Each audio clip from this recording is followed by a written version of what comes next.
Now, welcome back to AMA. Today with me is Louay Mohsen, and as usual, good morning, good afternoon, and good evening to everyone watching around the world. Indeed. Now, today's show is a very unique show. We're going to be answering a lot of what I think is very, very good questions that put forward. A lot of these topics are very unique in its nature, as many people haven't gone into or haven't, versed into the industry well enough to actually have felt the effects of these issues. Louay, thank you for joining me today. Thank you very much. Now, Such a great pleasure again to join everybody here and have another session with our wide audiences on the NuGenesis network. I know you had a bit of trouble coming in today. Big strike here in New South Wales. No trains. Tell me about it. Yeah, it's bumper to bumper. Basically, it took a very, very long time to drive over here. Beautiful. Now let's start with this program. We don't want to take too much time. We will try to keep this program less than an hour long. So we're going to try our best. These are great topics, and we're going to start with the questions. Okay, question one. Mainnet versus Testnet when fantasy meets brutal reality. So we understand that everyone needs to learn the hard way that a blockchain system that works perfectly in the Testnet environment can fall to dust when applied in Mainnet. So can you discuss some of the famous things that went wrong along the way in the transition from Testnet to Mainnet? First, before Louay takes it over, let's just be very clear, guys. A blockchain is a ledgering system, right? It's only the ledgering system.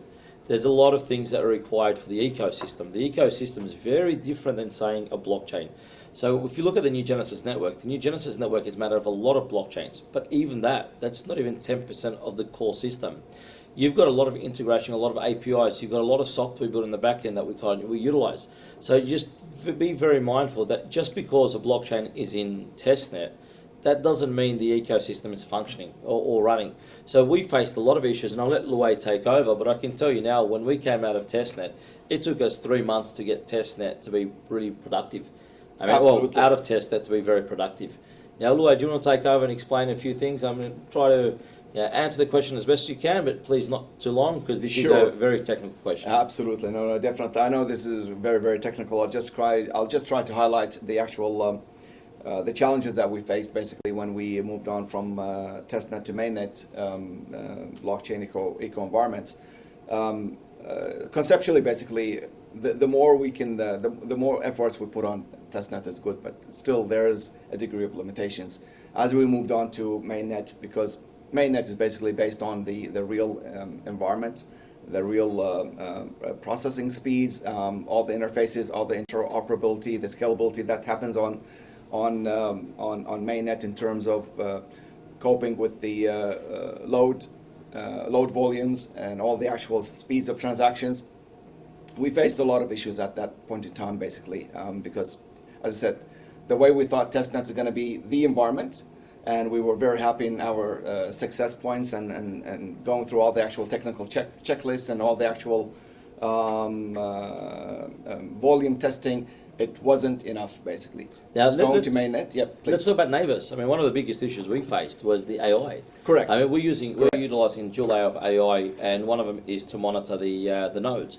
Now, and I know that during testnet, you're really just testing the block. You're not really doing more than testing the blockchain. 100%. So until you get out of mainnet, and I can tell you now, guys, it's absolutely nothing to do. Testnet, mainnet, major difference. All right, major difference. One of them, you're testing the blockchain itself, you're testing the functions of blockchain, and obviously when you're in mainnet, you're actually testing your whole system altogether. Actually, that's a brilliant interaction with from your end, basically, and specifically talking about the machine learning that we need to redo on the environment that represents mainnet, basically. So that took a bit of a time, took a bit of a challenges until we improvised it, until we perfected that sort of implementation, because security is one of our main goals in terms of protecting our platform and all that. Before we move away from this question, let's be honest, even mainnet, from deployment, to actually getting full functionality, it's a long journey as well. We've got a lot of issues in our front end that we're currently facing at the moment, which is all being resolved as we speak. But let's just be honest, it's a big journey. It's not a small journey from testnet to mainnet. It's taken us a year to get from what we thought was perfect in testnet to actually where we need to get to. Correct. So it's a big journey, and that's our team, and our team is what I consider to be probably the best technical team that currently exists on the face of the earth. But that's just my personal opinion. Indeed. Yes, please. Just a follow-up question. Now, our friends in Solana are still in testnet. They're operational, they're functional, they've got layer 2 built on them. So what problems are likely to happen there? Look, to be honest here, I think they're going to face a lot of problems when they start to integrate into Mainnet, when they start building the actual ecosystem around what they require. There's a big difference between just saying we're on testnet, we're going live, but I think that's why testnet for them has taken so long. So I think what I presume or what I think they're doing is obviously running their main environments in the back end, building it, testing it, and the why it's taking so long is because they're facing these issues already. So while they've got testnet running, I'm pretty sure they're also working on their mainnet or the integration into mainnet and the ecosystem they require. But it's not an easy journey. I mean, I can tell you from ourselves, remember, we're pioneers in this industry. Most people don't realise this. I mean, we're 2013. Right? We designed our first blockchains before Ethereum even was out. I mean, M squared, G squared were even before Ethereum. Our pegging systems are not second to anything that currently exists on the face of the earth. I mean, I think we're the only ones in the world that actually have a pegging system blockchain. Right? And we'll talk about the importance of that a bit later on. But again, I mean, our journey has been very hard. I mean, it's taken us, we've done a lot of mistakes on the way. And this is all R&D, guys. Anyone that tells you they know this stuff, it's not true. There's no knowledge of this industry. This industry, I mean, everything we read from day one, I mean, even building the first Ethereum chain, even building what we consider to be the Ethereum upgrade chain, the Ether Plus chain, right? It's all very different. When you actually build it and test it and utilize it, and you need large numbers and you need scalability, it doesn't work as they say it works. I mean, it was all R&D, a lot of mistakes, a lot of failed attempts, and it took us a long time to get it. Okay, correct. Actually, so I'll just add my comment. Sorry to interrupt you. In with regards to Solana, I mean, they in terms of what they're doing, actually, I praise what they're doing because taking time is really sounding good, and I hope by the end of their terms, when they're ready to go to mainnet, they will not face what we have faced. I mean, the more you take time on testnet, the more probably you can face less obstacles. But the thing is, the great thing that we got out of that is a perfect learning curve in terms of where we have achieved what we have achieved, and all our experiences has been documented in terms of through our knowledge base basically, and they're available if anybody wants to use it as a thesis, as a research approach, etc., etc. Okay, can we go from technical to a bit more business oriented? And that's looking at the problems of getting listed on exchanges, the torture that few have survived. Now, this question is more like an invitation to comment and expand on issues that NuGenesis has already raised in the white paper, which is, why do so many blockchains fail to survive the torture of getting listed on exchanges? Now, as we understand it, techies who excel at programming are not acutely aware of the business needs to provide liquidity to exchanges and find themselves without funds after they've put liquidity on the exchanges. Now that has a problem because it creates those who benefit, but the speculators, not necessarily the best technology. Now, you say in your white paper the reason NuGenesis created LedgerX as a decentralized fiat crypto exchange is so that projects that become part of the NuGenesis ecosystem have an automatic launchpad and access to capital to fund technical innovations. That is, that money goes to the best tech. Now, NuGenesis has gone this journey so that others don't need to. So can you tell us what problems you've learnt that the others will now avoid? Can I start with making a very clear statement just prior to that? Guys, we aren't claiming to have built the best blockchain in the world, and no one else has built something better than us. Let me just be very clear. There may have been a lot of people out there that have built something better than us, but none of us know about. In our journey, what we realised is this is not an industry about who's the best. It's the industry who's got the deepest pockets. All right, so it's got nothing to do with having the best technology in the world. It's got to do that who supports you, who follows you, and who gives you money, and how much money you've got. So that's very, very clear. The NuGenesis network was just the fortunate one of the networks who was able to survive. I use the word survive because it is very hard. And anyone that's building their own blockchains or working in the industry will tell you this is a very, very, very difficult industry.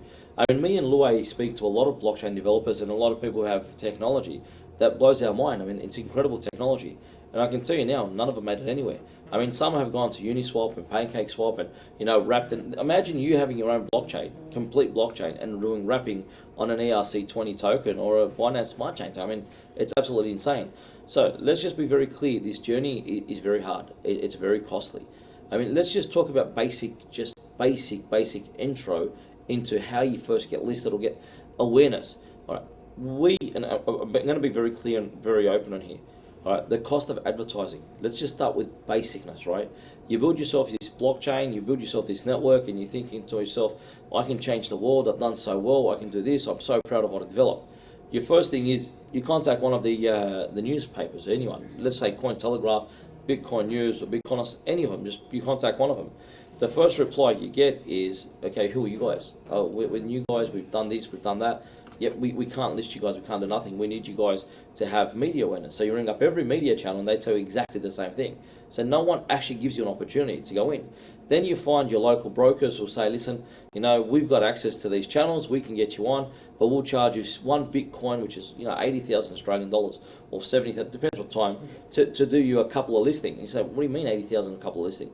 Yeah, we'll charge you $80,000 for a couple of listings, but we'll guarantee you guys will get you on a couple of papers so you can eventually get onto the main pages. So to get your first news feeds is costing you a few $100,000.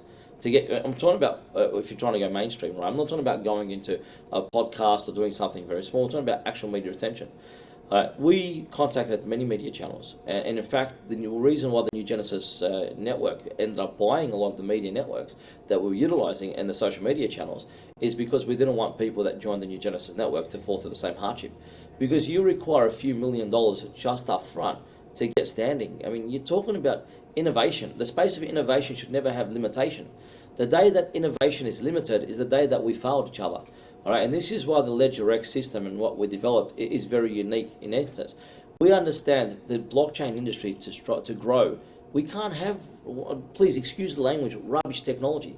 We can't have someone to just say that I support this chain, I want a meme coin just because someone follows or supports or pushes that meme coin. That's the future. I mean, if that's our limit, if that's where we've reached the point where we're willing to listen to somebody because they follow or want to support a meme coin so they can make money or anyone else can make it, we failed the industry. All right, the best tech should be making it. All right, and I've taken time on this question because it's hurt us so hard working in this industry, following footstep by footstep, seeing what people have gone through. I mean, I know one of these questions about banking. All right, we're going to get to the banking aspect. You've got no idea. If anyone thinks the NuGenesis network is the only or the best network in the world, I promise you we're not.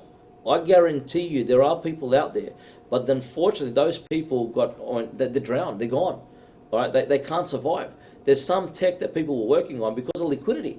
I mean, there's some technology. I know, like Zaleha was one of sorry, the pronunciation might be wrong, was one of the promising technology.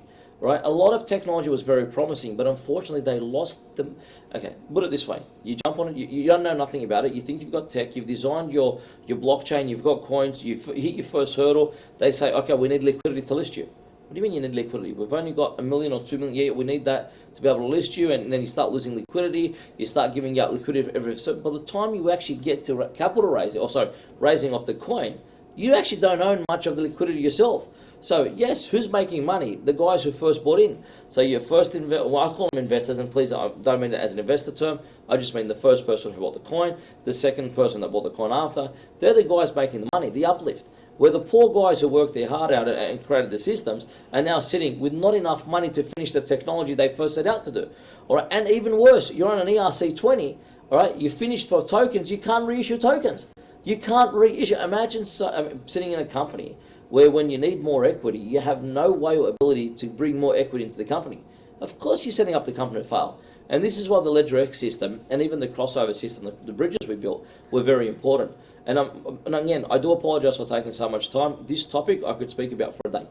All right, no issue. It's insane. This industry is absolutely insane. I mean, guys, go look at the prices for marketing before we even get to liquidity. It's a crazy market. Well, let's get even crazier and go into banking. So, why is banking for crypto projects so hard? Tell us your experience. 54 plus bank applications. 54. Okay, do you know what 54 bank application means? I guess you're being a bit optimistic. I think a bit more. Plus. Plus. But let's talk about okay, each time you apply for a bank, the process, all right, anyone starting up in this industry, I can tell you now, you're not going to believe this stuff until you actually face it. Right, you have to get it all notarized. You have to send them over. Every single document costs you. Every single time you're paying the lawyers. Every single time you're paying costing. I mean, every cost is 2,000 to 3,000 euro per application. Every application does not accept replicas. All genuine documentation. So that's the. Yeah, and we're talking about the mainstream. We aren't talking about your little financial institutions to say they can help. But wait, no. It gets even better. You get to the point you think you've got it, everything's perfect, then they find out, okay, what you want to do, and then they don't ask you up front. You send the paperwork and explain to them, it's an exchange, you're listing coin, A, B, C, D. They don't tell you no until you get to the last stage. Then they do know your business. At the end of the know your business, they come back and say, look, we're happy to give you the directors or the account holders to the individuals, but we won't give you accounts for the exchange or the business itself. It is full of surprises. Surprises is a lovely way to put it. So, this industry is very hard. Banking is very hard. Now, why? Obviously, there's a lot of changes in law. There's a lot of issues with KYC, KYB. Now, let me just tell you something about the NuGenesis network. We use very advanced KYC. Very advanced KYC, KYB. So when we go to a bank, I can actually tell you, I know there's videos that we've got where the banks couldn't believe the systems we used. They were way beyond their systems. I mean, no, there is no comparing the two systems. All right, many times we met them and we still were not able to achieve the result. It took us a year and a half or just over a year and about 2 to 3 months to secure our first bank, which said obviously yes to all the conditions. And hopefully we've got a second and third bank finalizing right now. But yeah, the banking it's incredible. I mean, how can you sell coin when you can never liquidate or have the money into your accounts? I mean, let's just say tomorrow we want to sell coins, and where do you receive the funds? They're just going to close up the accounts, and we've had a lot of accounts closed. I mean, PayPal. Let's go into PayPal integration. Let's go to that. Yeah, all payment gateways. You had arrangements with PayPal, Stripe, and others to the point where we were proud to announce them. If you remember, now, PayPal, the worst company I've had to deal with, and I say openly, right, was PayPal. We spoke to them extensively. We spoke to their services. We went through it. We spoke to them about digital assets. Now, remember, the NFT platform is a digital platform, digital art platform. This is not cryptocurrency. This is digital art. Do not get mixed between cryptocurrency and digital art, because in essence, the NFT platform has nothing to do or no relation to be a digital currency. All right, it's something you purchase using digital currency or fiat, regardless, but it's not a digital currency. So in retrospect, we had a lot of meetings with PayPal and a lot of the PayPal main integration teams. And in early days, we were told that it sits outside of that. There were no issue, digital art, and in essence, digital art is being sold everywhere. Digital documents are being sold everywhere. I mean, what's the difference between selling a digital contract, right, getting paid by contract, or selling an NFT? All right, the difference is a company now saying that they want to dictate the law and put the digital art in its own retrospect. But what happened was they retracted 2 weeks after we commenced. I mean, could you imagine signing up and doing all the work, building the integration systems, doing the integration? I know Lui's team worked very hard integrating all the back end of PayPal. And then PayPal all of a sudden just decides 2 weeks later, no, the funny thing, Paul, you can't speak to anybody. You finish with them, you call them back, and they say, no, it's just new law that's come out, we've taken this direction, and we won't change the direction. So yes, I mean, facing those issues has been insane. PayPal is one of the companies that I have to say was one of the most unprofessional companies to work with, and it was very disheartening actually working with PayPal. Now, another guys who I found really good who are trying to upgrade the technology to catch up is BitPay. Yep. Now, BitPay is a great company. Now, I know they're facing issues at the moment and trying to upgrade the technology to catch up, but at least they're doing something in the space. Right? So it's people like that. They've been very punctual with us. Correct. So they've already told us, they were honest up front, they said they're in the middle of upgrading at the time, but we're actually now integrating into a lot of different small payment gateways. But the sad thing is, I mean, this is digital mainstream, right? For banks to block you from having business, it's got to be somewhere. It just makes no sense. How can a bank dictate which businesses are allowed to operate and which are not allowed to operate? Because if you don't have a bank account, you cannot operate. Right, look, so a bit insane. Huss, actually, that's a very brilliant point, basically, and I can see that there is a disconnection between upper management and some of these entities and their compliance area, where the decisions that are being made on the spot, unfortunately, do hurt a lot of other businesses. I mean, we would have preferred that a level of communication, a level of discussion, substantiate decisions made Correct. on the premise of reality, not the premise of, oh, we don't want to deal with these people, it's the regulation. Come on. I mean, reach us, know who we are, know how we are regulated, know how we are basically compliant before you make before like such a decision. And I can see that as the way I see. Look, take ourselves. I'm not bragging about it. How us upper management and our compliancy and how we work together and how we have no gaps in that term and how we can address any matter. We would at least expect that sort of technical obligation, technical now, collaboration. Just before you move on, I want to just make it very clear. We are working on a solution for the best tech to come in. We are not interested in letting, it's not a matter of memes, it's not a matter of a coin coming in. So you will find the NuGenesis network will never back or allow a technology to enter our network that does not deserve to be in the network. We will resolve these issues, and we have resolved the majority of these issues right now, all right? But I want to make it very clear that this industry to grow, we must support the innovators in the space and not the people who just want to make a quick dollar. Now, that's a good segue into the next one, which is up your alley. But kindly, before you jump on to the other part, I just want to add to Huss's beautiful rundown on the aspect of the matter that was discussed. One thing that we just want to address as well, we really appreciate professional bodies in this industry who have collaborated with us, and we collaborated with them during our journey. And that's just a word of thank you to the people who have been very sincere. And I think in return we have also paid them back in terms of giving them the actual support that they required in their domains. That's something that was really appreciated from this aspect, because it's an open source industry. Correct. A lot of loose ends, and as you mentioned, basically. So which leads really well into the next question. Absolutely. I thought just to mention that aspect. Yes. Now this is the search for the best developers, right? So this question is basically an invitation for you guys to comment on how you build the dream team of the top blockchain and AI developers. So let me paint the picture this way. There is an international dev shortage. Most developers know this. But the high prices for developers is the least of the problem. The problem is that most who advertise as having skills don't have them. NuGenesis has had a huge turnover of developers. Only 1% are retained, I think you said. It's actually less than 1%, yeah. Oh. Correct. We have less than 1% retention rate. Correct. Right, and the difficulty is not that you lose a developer, but all the work they've done up to that point, and you can't just have one person step into the shoes of another. So tell us about your issues in building the best dev. Before Luay takes that over, I want to just make a couple of comments, please. and then Luay can take over. Yeah, sure. So, in terms of the retention rate, let me just be very clear. The retention rate is because we meet a lot of developers who are only limited to developing current blockchain systems. So there's no shortage of developers working on certain blockchains. The shortage is developers who can innovate. Right? So there's a very big difference. So because if someone says like Ethereum's got 200,000 prime developers, from what I understand, with 1 million people on the books, that's not an issue of actual developers. It's an issue of talent. Quality. So it's this area. Let's be very clear: is an R&D industry. All right, it is an R&D industry. It is not a mainstream industry. This technology is so new. I mean, even though it's been out 50s, 60s, 70s, all the way to 92, and then vice versa, it was only theoretical. It was only very minimal. It was only until Satoshi decided to use the blockchain, obviously, in retrospect to create Bitcoin, that it became mainstream, 5-6 years ago.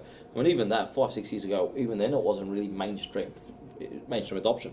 I mean, when did we hit the $1 trillion market cap? I don't think it was more than a year ago. I may be wrong, but time's gone pretty quick. But anyway, we found that innovation is what's lacking. There's heaps of Ethereum developers. You want an Ethereum chain, you want a wrap coin, you want to do a wrap for anything, you'll find hundreds of them. But that's not innovators. That is like someone who develops a square wheel, and everyone else that comes knows how to build a square wheel, and everyone's just coming to make a bigger or smaller square wheel. All right, the issue that we faced was we needed innovators, we needed minds, we needed brilliance, we needed people who knew who wanted to try and actually achieve results based on R&D. All right, so based on that, we went out and actually recruited many of the best developers in the world. Right, and even at that instance, I know we're going to get, even at that instant, 100%. we ended up retaining less than 1% of those developers, because it wasn't a matter of developer skill set, it was a matter of developers' willingness to innovate. So a lot of the issues we face is people I mean, remember the first conversation we had with the first developers? We told them we're building this network exactly the way we built it right now. And we were called lunatics. We said we were lunatics. That it's impossible. They didn't believe in any of this. Yeah. How can you integrate proof of authority with artificial intelligence? How can you have any AI working on validation or monitoring validation? I mean, how can you move from proof of stake? The biggest argument you're going to get, guys, is proof of work, proof of stake. Right? If you're going to commercialize an industry, and I guarantee you this, everyone that wants to go mainstream, don't care who it is, from Ethereum to any single person that wants to go mainstream, proof of work can never be a mainstream blockchain solution for speeds, right? For speeds. Now, if you're looking at Bitcoin being traded on centralized exchanges, sorry. Yeah, more to speed integrity. It's correct. That's integrity, speed, very security. Critical. There's many, they say it's more secure. I mean, let's not even get into the aspect of security on that. All right, so you've got to understand, just because somebody says that it is the way it's happening, doesn't mean it should happen that way. Innovation is crucial in this space. Someone has to stand outside and say, no, this is no good. I mean, we look at real life application and how the blockchain industry can help the real life world. Yeah, so what we're going to do now, guys, as soon as we finish this question, we're going to break for a break, and we'll see you in part 2. So this is going to be the end of part 1, just because a lot of things have been said over this video. We're going to have a little break very soon, and we'll go to part 2. So we'll finish this question, and we will give you guys a break, and we'll do part 2 of the video. Stay tuned. So, and yeah, let's go on to, I mean, AI. I mean, I've gone through just personally. So me and Luay both look after different divisions in terms of developers. So we both look after different. What actually happens is we have our own recruiting team, our own recruiters. They actually they go through all the resumes, they pick the best candidates for the resumes, and then they come over to Luay, and then Luay goes over it again, and then Luay puts a recommendation forward. Let me just tell you, from the first application stage to the final application stage, from 100 developers putting in to actually passing a basic interview. I mean, questions like, how would you increase speeds in a blockchain? What will happen if we increase or decrease a block size? All right, we're talking about very, very, very basic questions. 99.5 plus don't know. Do not know. They know how to build Ethereum. They know how to replicate the Ethereum code. They know how to fork a blockchain. Replication. They know replication. This is the issue. So when we say a shortage, this is why you'll find ADA, Solana, a lot of the chains which have their own blockchains, which have their own systems, which have their own... And it's also one of the reasons why we actually decided to integrate the substrate framework within our frameworks as well.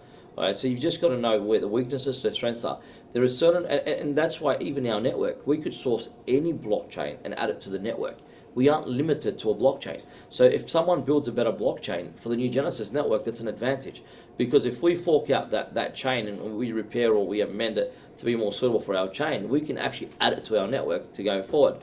All right, so just that's a very important aspect. Now, I'll let Luay touch base on the rest, because Luay is the one that goes to the interviews. I just wanted to make that very clear to start with. No, thank you very much, Hus. That's a substantial amount of information that you have provided on this aspect. I just want to add to it the elements where, as we did speak about developers and how our selection criteria has ended up, and how we learned as well in terms of getting the actual good selection criteria happening in our space. So developers, at the end of the day, where they want to work in this industry, and especially in an industry that is embracing new technology, and also one of the challenges in this new technology, a lot of open source components, a lot of open source frameworks and libraries are used, which we take responsibility as to a degree of ownership in terms of providing the best outcomes. So that requires sustaining the attitude. I'm saying the attitude, not only the technical attitude, Correct. But doability and readiness to accept challenges, readiness to work outside the square, readiness to improve the current processes. And I'll be very honest, there is issues in open source, and everybody knows that, and that's not,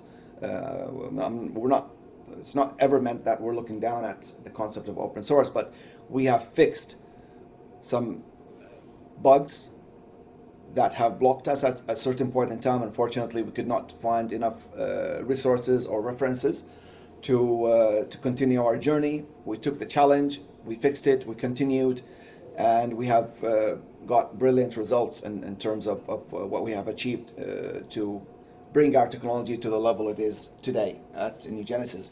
So everybody can understand that developers that we have been that have settled with us on a very good technical interaction and technical integration to our teams. Basically, they all carry a reasonable and a good number of common grounds, is that they are innovative, they take challenges, they never get blocked, or basically once they get blocked, they definitely take the initiative to unblock themselves, to do extra research in that area, go down to the granulated details of any core framework or library to break it ground up to find a solution.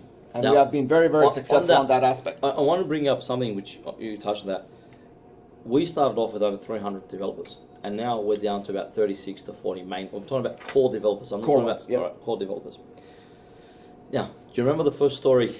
Our first team, just guys, this is what happens. I'm going to tell you what happened with us. We had a great idea. We had a basic of a design. So we went everywhere. We went every single website that you can go to, Upworks and wherever you go. And we bought ads everywhere. We paid for ads. We bought on LinkedIn ads. We bought everywhere. Not to forget that we've been robbed. I'm going to bring up, that's where I'm going to go, guys. I have to tell you, we've lost more money with developers just taking the money and giving us rubbish, or taking the money and not giving us anything at all. Right? No, you've just absolutely no idea. This industry, this is what I'm trying to say. Guys with great ideas, when they get stuck, think that they can just go out and find a developer. Right? Developers will take your money, they'll take your work. When they find it too difficult, will run. Because the problem with the innovation is not there. We had a whole team. I mean, I think it was 11 or 12 people in India. We went through the right process. We put the ads out there. We had a whole team in India working for us. And I can tell you now, they showed us brilliance. No. Let me just make that clear. Every month, in our monthly meeting, and our weekly reports, we said these guys are incredible until they were meant to deliver the product. They had no product. They were marketers. They ripped us. I mean, when I say they robbed us until they get to a point where even the websites they gave us, even the work they did, we could not even utilize. Even the code they gave us. I mean, a little kid would do better code than they gave us. So you will find that when this is why the journey took so long. So many people ask, why would this journey take so long? We designed it, right? We need help. I mean, building this network is very large. We're not a blockchain. I keep saying that. Very important. We aren't a single blockchain and never will be. We're a network, an ecosystem. We're beyond an Ethereum ecosystem. We're beyond, if you were to compare, and I say this openly on this recording, if you were to compare all the integrated systems right now and all the chains, all the blockchains, doesn't matter who they are, and you were to actually go on a technical analysis of the NuGenesis network, they wouldn't even stand next to the NuGenesis network. There is no way they could. And I know Luay loves the support. I'm just talking about pure technology versus technology. Right? We have a lot of problems. Don't get me wrong. We aren't finished. No. We are nowhere next to finished. In fact, we have just started this journey. All right, we have just started the journey. I mean, we're working right now on blockchain balancer systems, which will mean that even the idea of having speed limitations, all right, it's non-existent. I mean, there's no such thing. You can't limit your ideology to thinking 100 transactions a second is good, or 1,000 transactions. I mean, could you imagine the internet? And I keep saying that. Imagine web applications or the internet having a limit on transactions per second of 1,500 transactions a second. Just imagine it. And what are you going to do? You're going to be Googling and you're going to be sitting there waiting a week for your results or a month for your results to come back. All right, this is indeed, it's absolutely insane. So the ideology in the market right now that a transactional speed is normal, it's not. There should never be an issue of transactional speeds. Your system, if it's designed with a limitation of transactional speeds or of waiting transactions wait, right? You've already failed the industry for the future. For today, it's fine, because right now, most coins are exchanged on centralized exchanges. All right, so that's the truth of the matter. Right? You're not exchanging, when you're going on an exchange and you're buying Bitcoin, you're buying anything, you're not actually utilizing the main network. What you're doing is you're utilizing a second network, which is the exchange, to transact. So let's just be very, very clear on that. So just back to the Indian story, right? We ended up closing that whole division. We ended up closing a complete division because what the result was when it came to passing over the code. So what they showed and what they presented was two different things. This is our early naive days, all right? And this is why when we say we've lost a lot of developers on the way, it's because a lot of the work that was given to us, and again, R&D, none of it was wasted because we only got to where we got to because of the mistakes we made. But they're the mistakes we've made, and we want to help people that join us not make the same mistakes. But if it wasn't for our mistakes, we wouldn't be where we are today. Let's just be very clear with that. So let's wrap it up and let's get to part 2 next. Guys, thank you very much for joining us today. We'll come back with part 2 of this Ask Me Anything. And thank you very much for joining us. Thank See you guys soon.